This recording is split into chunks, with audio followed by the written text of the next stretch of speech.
And we're back with Season 4, Episode 16. It ain't easy being Breezies.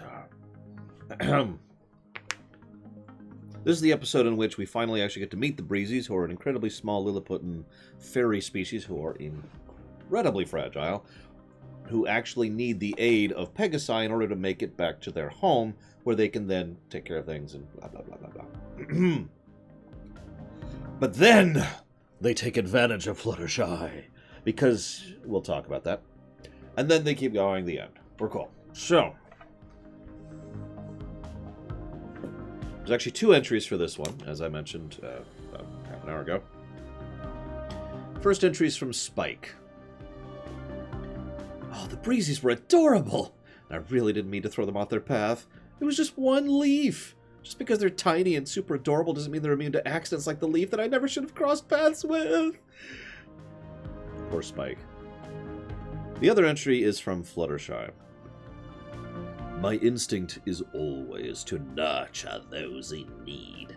I feel the urge to help others when they are in a bad situation. Especially the cutest of creatures.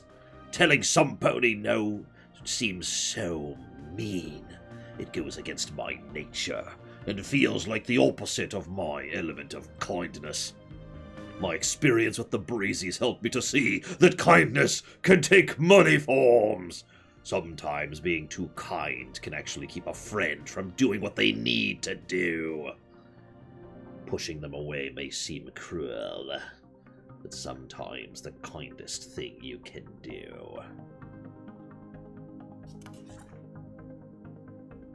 Checking something here. Okay.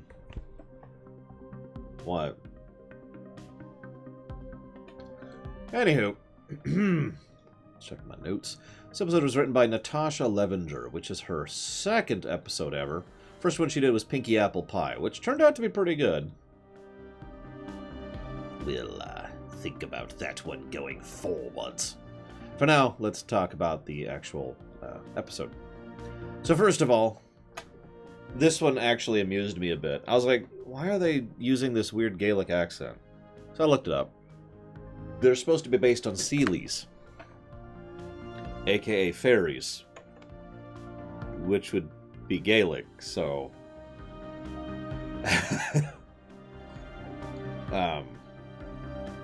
There's a decent amount of continuity in this one. There's a reference to Three's a Crowd, which counts. This is a key episode, which counts.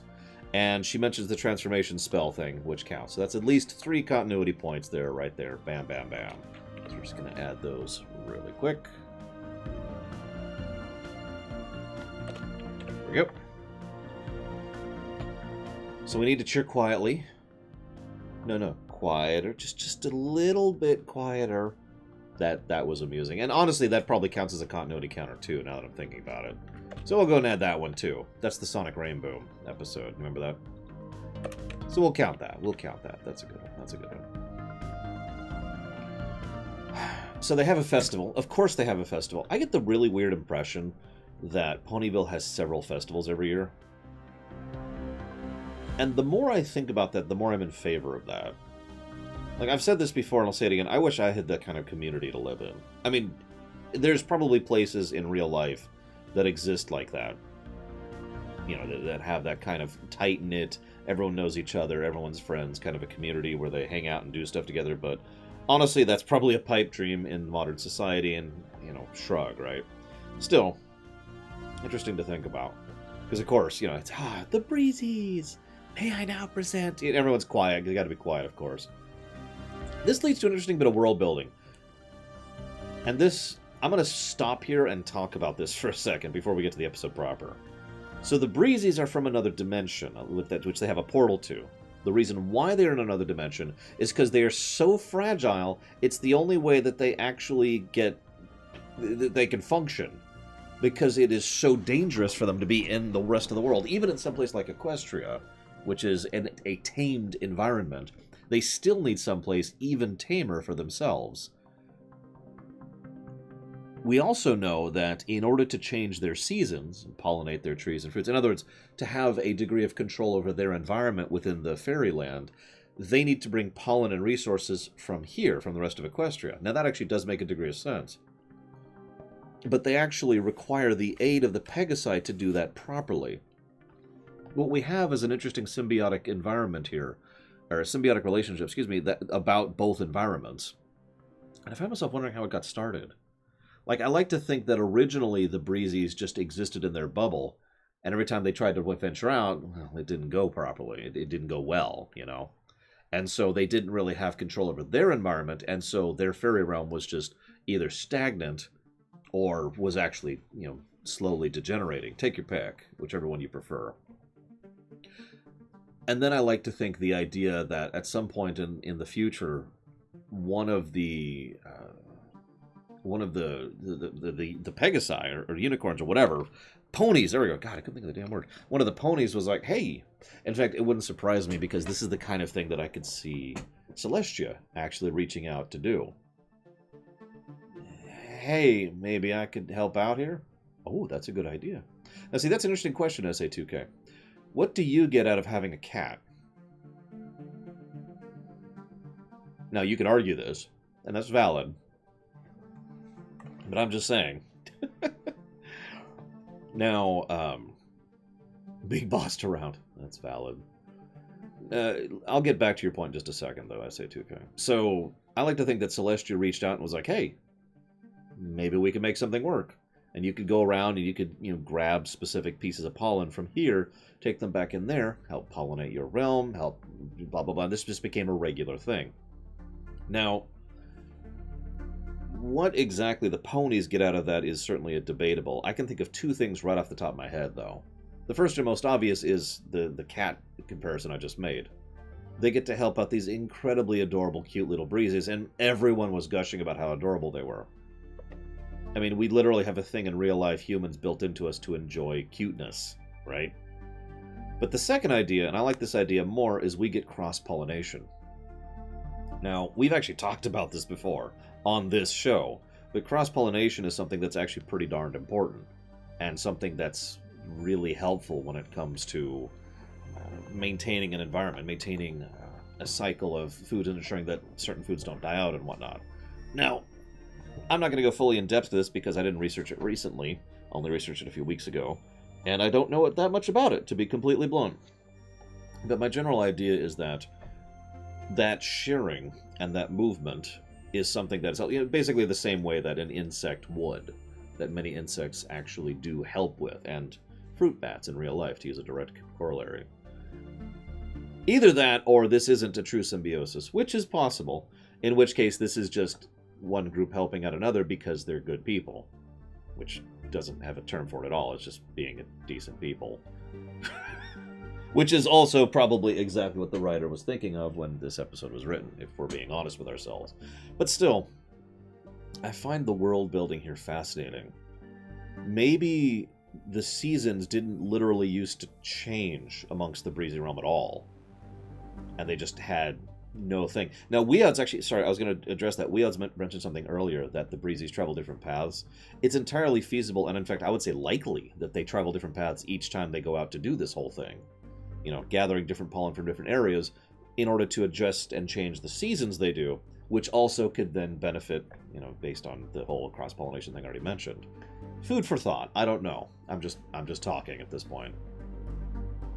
Unfortunately, I don't have much else to add to that. Yeah, Rainbow mentioned she's never done this before, and she's been here for at least a decade, bare minimum, you know, in this region, because Cloudsdale is not that far from here.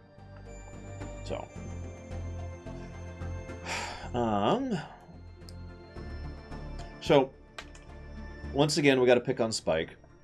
Why is nobody just helping him up on their backs, like Twilight usually does? Come on, guys, really?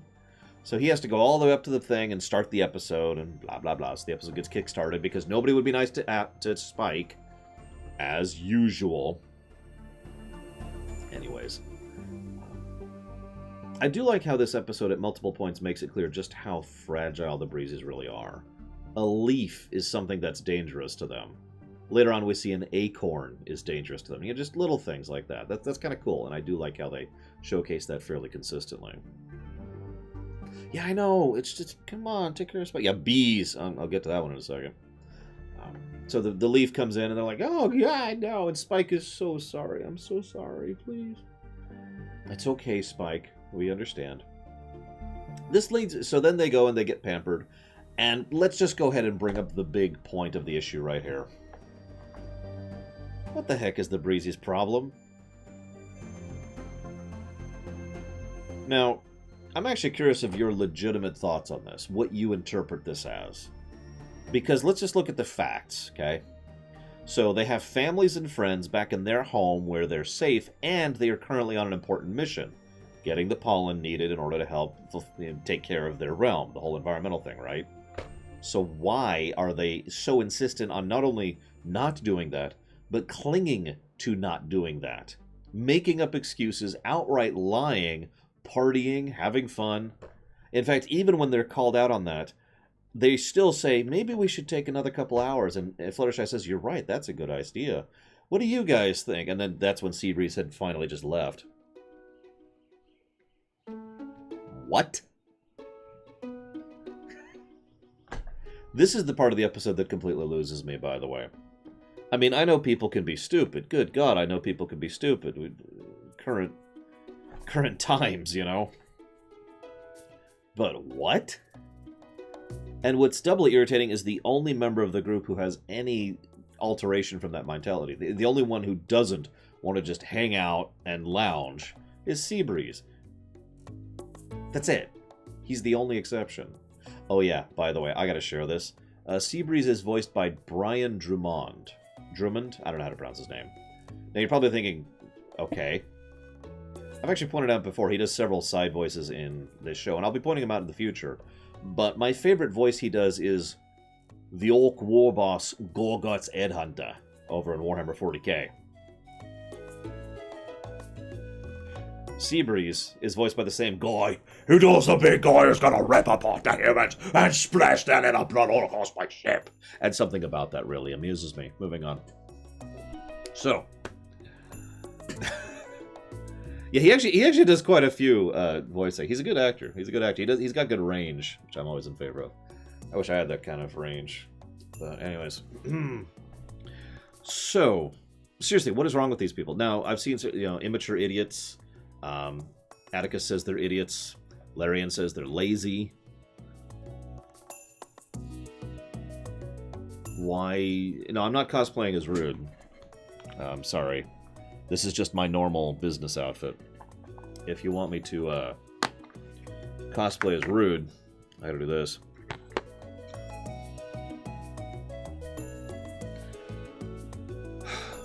I gotta be honest, like I said, this is the weakest part of the episode for me. It's the part that just completely falls apart, and I can't even possibly understand the direction they're going with this. Maybe the whole point was just to not think about it too much. You know, the kid argument, right? Don't think about it.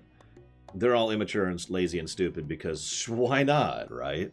Because of course they are. Because they're immature and stupid, and we need to have the threat of the week, basically. But if that's true, then that's what I call bad writing, because that's lazy. Not lazy character, lazy writing. So... I don't buy it, to be perfectly honest, if I'm being 100% honest. I do not buy the way that they're portraying it. I don't buy the Breezies, I don't buy their flagrant laziness and stupidity, and I don't buy the ticking clock of the episode. Now, that being said, obviously they needed the dilemma so they could get to the 2 lessons of the episode, which I'll cover in a moment. But for the most part, this is by far the weakest part of the episode and definitely drags it down. There's no way this could be red simply because of the Breezies. In fact, honestly, this might be dragged down to yellow. We'll see. So, the episode also does something weird, but good. It shows Seabreeze as a jerk. Now you might think, why is that weird? Well, because Seabreeze is 100% correct here. At every point in time, Seabreeze is right. They need to go. The sooner they go, the better. The easier it'll be, even. And the less dangerous and less likely to fail it will be. And also, they need to get back to their homes and families and do the job they're out here to do. At every step of the line, Seabreeze is right. Which is just kind of...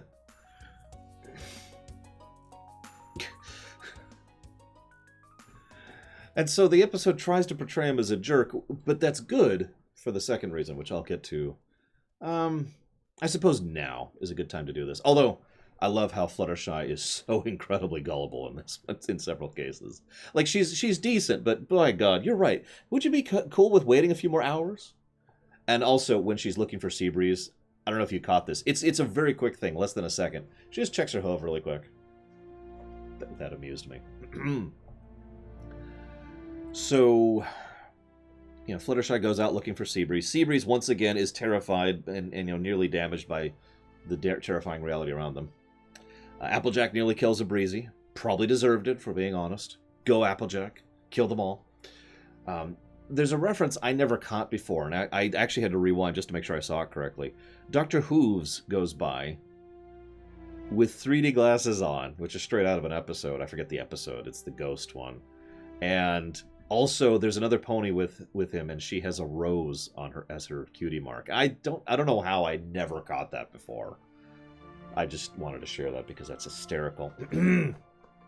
Anyways, so moving on.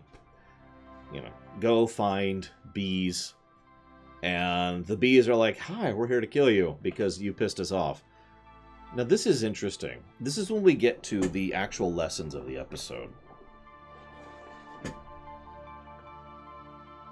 What's the first thing Fluttershy does to the bees? I'm sorry. This is just a misunderstanding. No? Okay. I'll try a little bit harder. I'll even throw in like a pseudo bribe. Hey, you know, honey, pollen might be over here. Bee get up. That fails. What's she do the third time? She puts her hoof down. Now, that's applicable right there in real life. First, you just ask nicely. Then you really try buttering them up. Then you put your foot down. That is actually a good approach. It's kind of generic, and obviously you don't have to play it in every situation. But starting nice and ending mean, if you want to call it in such simplistic terms, is a good way to interact with people. Because the overwhelming majority of people, in my experience, will react positively to the first. And a huge number of people will react positively to the second. But there are people who will not react to either when you need to pull out the third. And showing that escalation is a good thing. There's also the fact that if the bees had just gone ahead and taken the bribe, because it's called what it is, they might have it actually would have worked out better. But no. No, instead now they just get to move on with nothing. What if people don't react to the third? Then you apply the third, Mr. Red. You actually physically apply the third. The third is still a threat, not an action. The fourth is the action. Anyways, in this case, the action would have been the stare. And, you know, blah, blah, blah. And the bees are finally like, oh, fine, whatever. The bees leave. They seem really mean in this episode, though. God. This, of course, lends itself to the two lessons of the episode. I'm going to take these off. It's kind of hard to see with these, believe it or not. They are prescription, but it's kind of dark. Lesson number 1. Yeah, no kidding, is it okay? Lesson number 1. You can't always be kind. Sometimes, if you're too kind, you just roll over. And that's not good. That's not good with friends. That's not good with family. That's not good with your employees, or your boss, or your coworkers. That is an extremely applicable lesson, in my experience. I had to learn that lesson, especially when I first started really becoming a manager and actually had to take care of my employees, and I had to learn pretty quickly that being too kind would not work. Now, that doesn't mean I have to be mean all the time, but again, some people just aren't going to respond to the first two methods, and you do have to put your foot down. Yeah, exactly. Kindness is not being a doormat. We are not the Federation of Planets, and being diplomatic does not mean bending over and taking it, to put it bluntly. Being kind means being kind, and kindness has to be applied specific to the scenario. And that I say there's 2 lessons. There's actually 4, but they're all really one lesson. If you want to be kind to someone, you have to apply it to the specific circumstance. That's the real lesson there. Because the other lesson I was going to mention is sometimes you have to be kind. You can't just be mean and bully people into doing things. That's Seabreeze's lesson. That's why Seabreeze is a jerk. Because Seabreeze being a jerk didn't work. All it did was make people ignore him. You have to know how to apply what, when, and where. That's really the core lesson here. And I think it's a good one. It's even expressed in all 4 of these elements throughout the course of the episode. That's why I'm willing to give this episode a bit of a pass, because even though the Breezies pissed me off, it is being done to good effect, and Fluttershy's element in this, no pun intended, works rather well for me.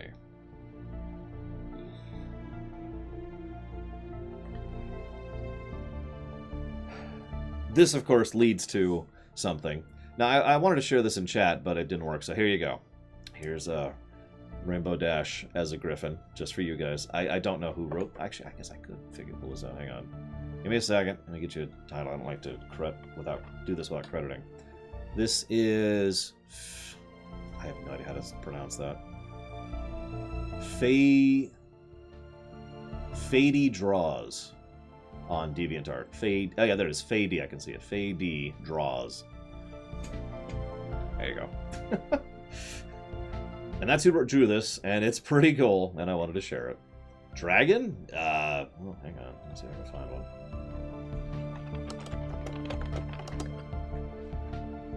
Yeah, there's a bunch of dragon ones. Just go to Google image search. You'll find a lot. Holy crap. Anyways. This leads to the transmogrification.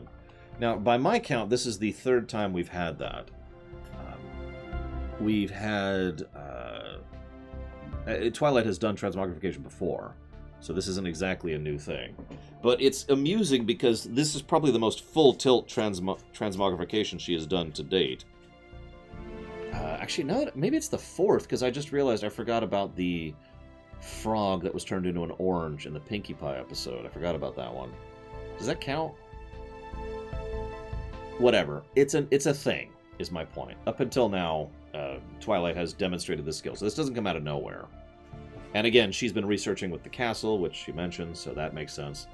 And they are, I gotta say, they are absolutely adorable as Breezies. They are very, very cute. Holy crap.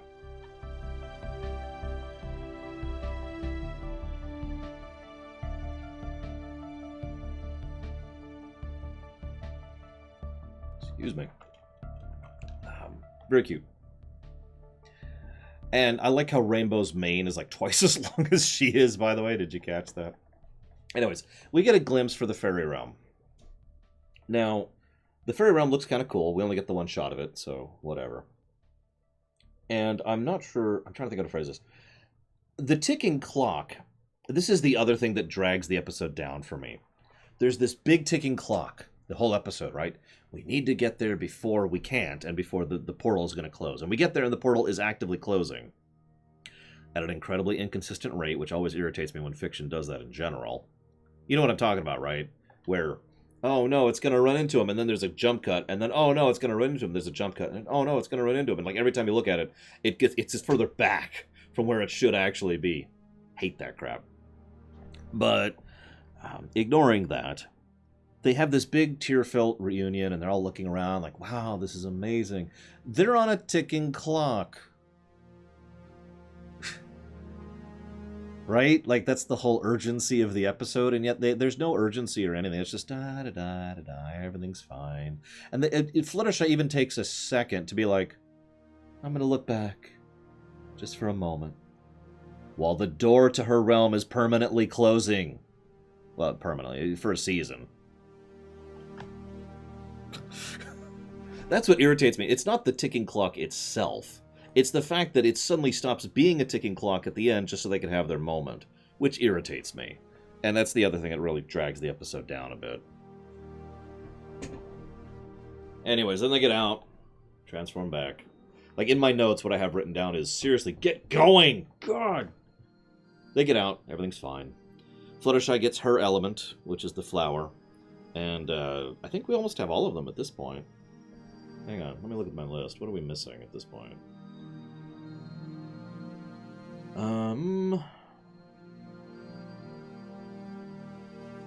I don't think we have Applejack's, which is Leap of Faith, isn't it? And of course, Twilight's is at the end. So, yeah, I think those are the two we're missing at this point. Did we have rarities? We did. Rarity takes Manhattan. Yep. Okay. Sorry. With that, we're at the end of the episode. Now let's go ahead and review this. What do you guys think? What color would you guys give this one?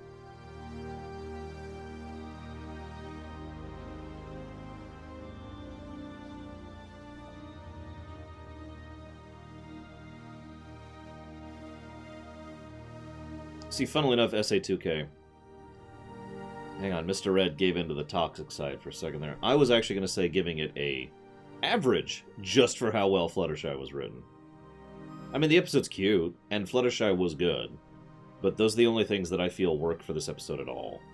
The Breezies are not very well done. The lesson, the main lesson of the episode is not as handled as well as it should be, although it is a good lesson.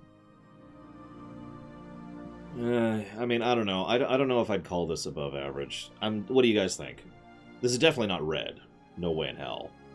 But is this average or above average? What do you think?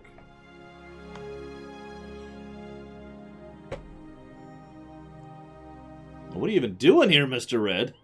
Mr. Red's in the back, soaking in the ambiance. He's got a thing. It looks like it's a wine cooler. It's actually just, grape juice.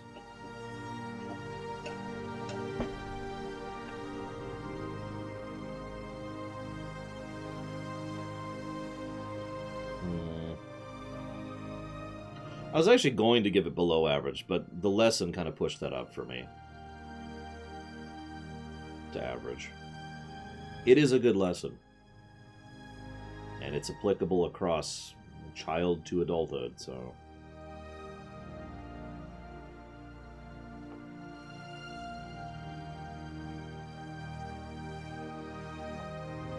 Yeah, I was going to say, once we get to Leap of Faith, that's going to be the change in their perspective, and which will be true going forward.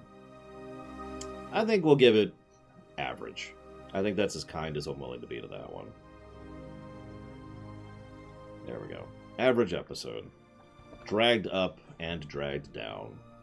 With that, we're done for the day.